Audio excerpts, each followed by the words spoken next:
Dinurog ni Sensui si Yusuke gamit ang Reishu Shindan, kung saan daan-daang spirit energy shots ang pinapakawalan niya gamit ang mga sipa. Inasar niya si Yusuke at sinabing mahina ito sa sabay-sabay na atake mula sa iba't ibang direksyon. Matapos tamaan ng malala, nagbago ng diskarte si Yusuke. Gumamit siya ng reckless at high-speed na galaw, dumiretso siya sa gitna ng ulan ng energy blast para makalapit kay Sensui. Sa isang hindi inaasahang galaw, tumalon siya sa tubig para basain ang damit niya.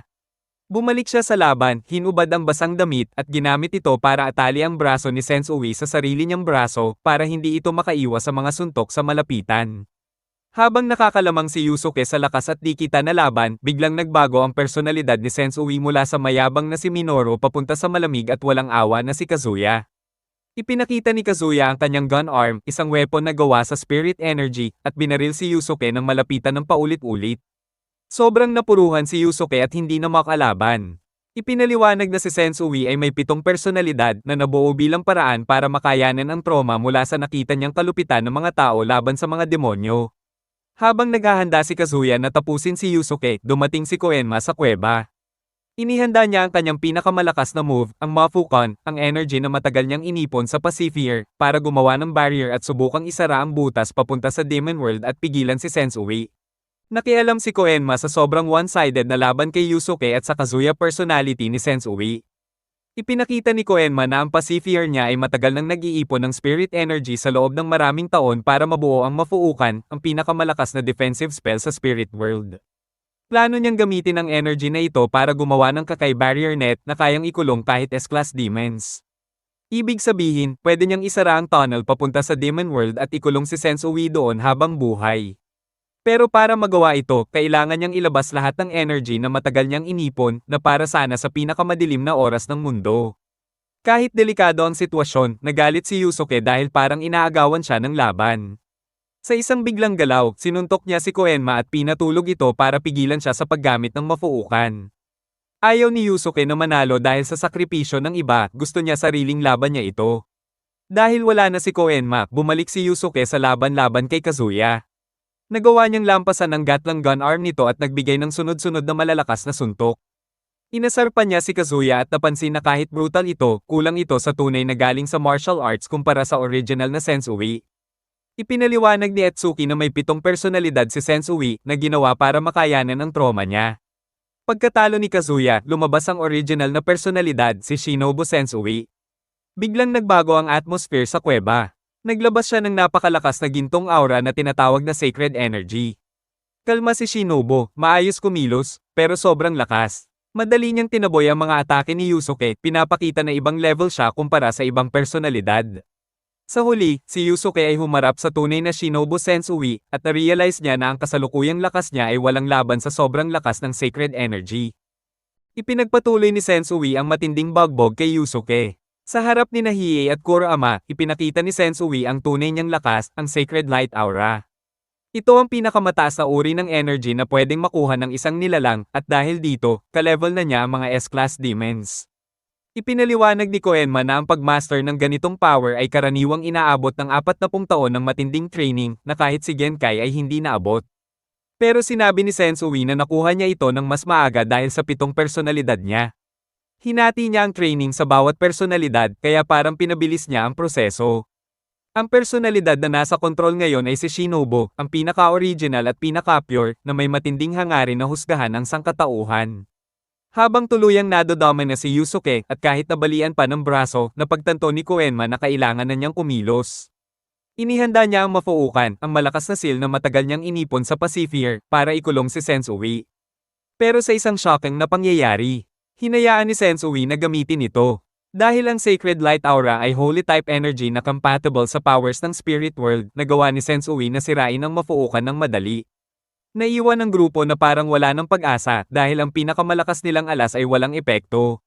Habang gulat pa sila, umabot na sa limit ang pagitan ng Human World at Demon World. Unti-unti nang nabubuksan ng portal at nagsisimula na ang planong kaguluhan ni Sensui.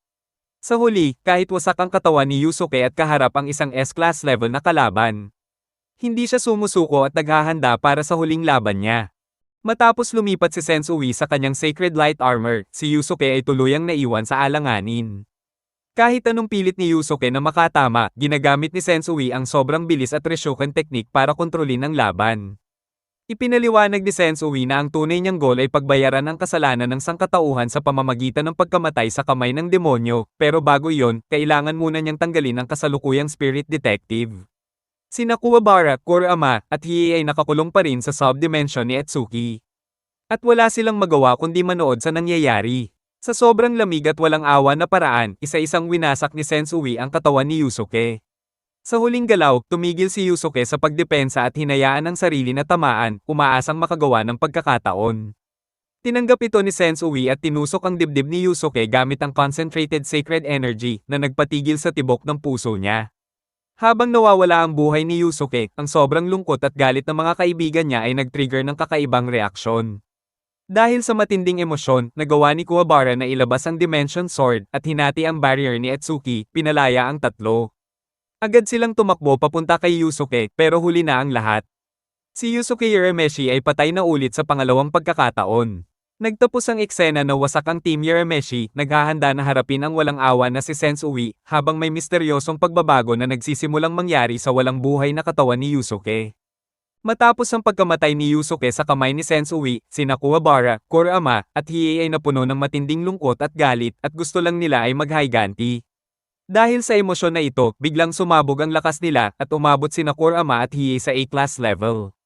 Agad silang umatake ng sabay-sabay kay Sensui. Si Kurama ay nag-transform sa mas malakas at mas ruthless na anyo niya, si Yoko Kurama, dala ng galit. Si Hiei naman ay naglabas ng Dragon of the Darkness Flame, ginamit ito para alisin ang mga mas mahihinang demonyo at diretsyong sumugod kay Sensui. Umatras si Sensui papunta sa butas na nabubuo sa pagitan ng Human World at Demon World at pumasok sa subspace sa gitna ng dalawang mundo. Huminto siya sa likod ng Kekai Barrier, isang spiritual na harang na pumipigil sa malalakas na demonyo na makapasok sa Human World. Dahil may sacred energy si Sensui, kaya niyang dumaan sa barrier ng walang problema, pero sina Kurama at Hiei, na ngayon ay high-level demons, ay naharang at hindi makapasok. Inasar sila ni Sensui at sinabi na kahit lumakas sila, nakulong pa rin sila sa barrier na para sana protektahan ang mundo. Determinado si Kuwabara, kaya ginamit niya ang bagong anyo ng Dimension Sword, Giganta, para hiwain ang barrier. Dahil dito, nakapasok sila sa subspace at nagpatuloy sa paghabol kay Sensui papunta sa Demon World. Naiwan sina Koenma at Mitarai sa kuweba. Napansin ni Koenma na pinili ng grupo na unahin ang samahan nila kay Yusuke kaysa sa kaligtasan ng mundo. Sa huli, nagharap muli sina Kuwabara, Kurama, at Hiei laban kay Sensui sa pagitan ng mga mundo. Kahit mas malakas na sila ngayon, malayo pa rin ang agwat nila sa S-class power ni Sensui. Ipinadala ang Spirit Defense Force mula sa Spirit World papunta sa entrance ng tunnel. Ang pangunahing mission nila ay isara ang butas sa pagitan ng Human World at Demon World. Pero may secret order mula kay King Yama, kailangan nilang patayin si Yusuke. Nabunyag na si Yusuke ay direktang descendant ng Mizoku, isang malakas na uri ng demonyo. Nangyari ito dahil sa demonic atavism, isang rare na pangyayari kung saan ang nakatagong dugo ng demonyo ay biglang nagigising sa tamang tao kapag sapat na ang lakas. Dahil sa paggising ng demonic power ni Yusuke, ang spirit beast niyang si Po ay nagkaroon ng malaking pagbabago. Mula sa maliit na nilalang, si Po ay naging malaking asol na parang phoenix. Kahit tumigil na ang puso ni Yusuke at handa na sana ang kaluluwa niya para sa kabilang buhay, binuhay siya muli ng demonic blood niya. Nagising siya na may bagong madilim na aura na ikinagulat ng Spirit Defense Force na dapat sana ay pipigil sa pagbabalik niya. Naintindihan ni Yusuke na hindi pa tapos ang laban kay Sensui. Kaya naghanda siyang pumasok sa portal. Sumama si Koenma habang dumaan sila sa butas papunta sa Demon World para sumama ulit kina Hiei, Kurama, at Kuwabara. Si Sensui naman ay nasa loob na ng Demon World.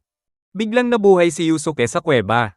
Nagbago ang katawan niya at naging parang demonyo, may mahabang buhok at mga marka sa katawan. Sinabi niya na halos pareho lang ang pakiramdam niya, pero may malakas na urge na lumaban at parang may sobrang lakas na biglang bumalik.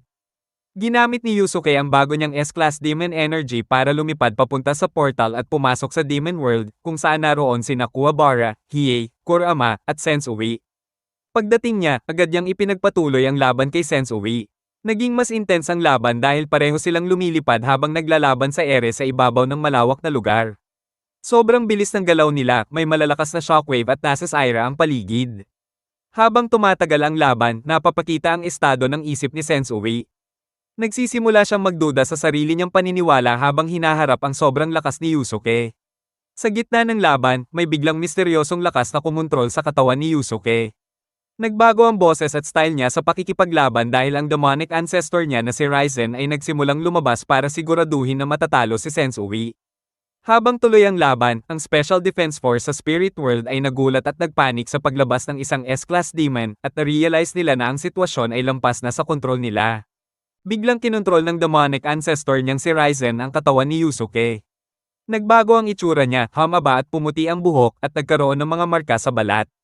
Sa ilalim ng kontrol ni Ryzen, si Yusuke ay may lakas na lampas pa sa sacred energy ni Sensui. Binugbog niya si Sensui ng sobrang dali, parang walang hirap hanggang sa tuluyang matamba ito. Habang naghahanda si Ryzen na maglabas ng Demon Gun, ang demonic version ng Spirit Gun, nagsimulang bumalik ang kamalayan ni Yusuke. Sinubukan niyang pigilan ang sarili pero nakawala pa rin ang atake at tinamaan si Sensui ng direkta.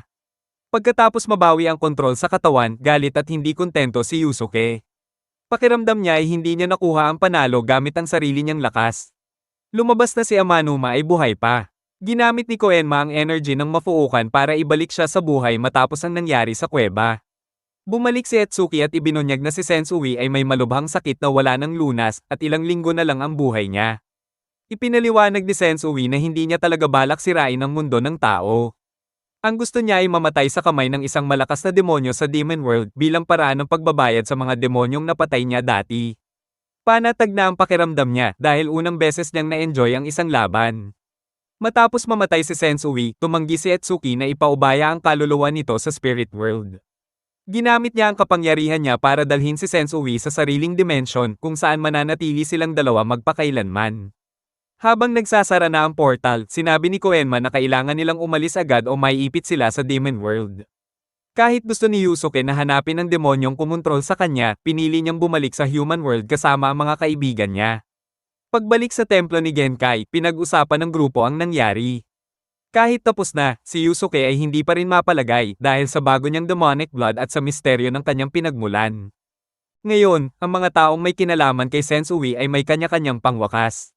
Sina Doctor, Sniper, Seaman, Game Master, Kido, Kaito, at Yanagisawa ay bumalik sa normal na buhay nila. Hinarap ng Special Defense Force si Yusuke na nasa Meizoku form pa rin kasama sina Koenma, Kurama, Kuwabara, at si Hiei na walang malay sa labas ng kuweba. Binalaan ni Captain Utik si Koenma na ipapaalam niya sa kanyang ama ang ginawa niyang pakikialam sa mission. Matapang na sinabi ni Koenma na okay lang yon.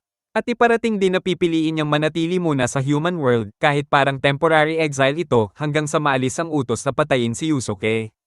Dahil dito, nagdesisyon ng grupo na umalis sa Human World. Samantala, sina Kurama at Hiei ay nagtatago at patuloy na binabantayan si Yusuke. Nagdesisyon si Hiei na sirain ang chapter black videotape. Pinakiusapan ni Yusuke si Kurama na gupitan ng mahaba niyang buhok at kinabukasan nawala na rin ang mga Mizoku markings niya. Bumalik sina Kuwabara at Keiko sa normal na buhay sa junior high school. Pero si Yusuke ay hindi mapakali kaya nag-skip ng school. Hindi siya kontento sa laban nila ni Sensui dahil naputol ito ng misteryosong demonyo na kumontrol sa kanya at naguguluhan siya sa pagiging half-demon niya. Sa kabilang banda, si Great King Enma ay na-impress sa desisyon ni Koenma na sumuway sa kanya pero naisip niya na kailangan pa rin gumawa ng hakbang tungkol kay Yusuke at sa barrier.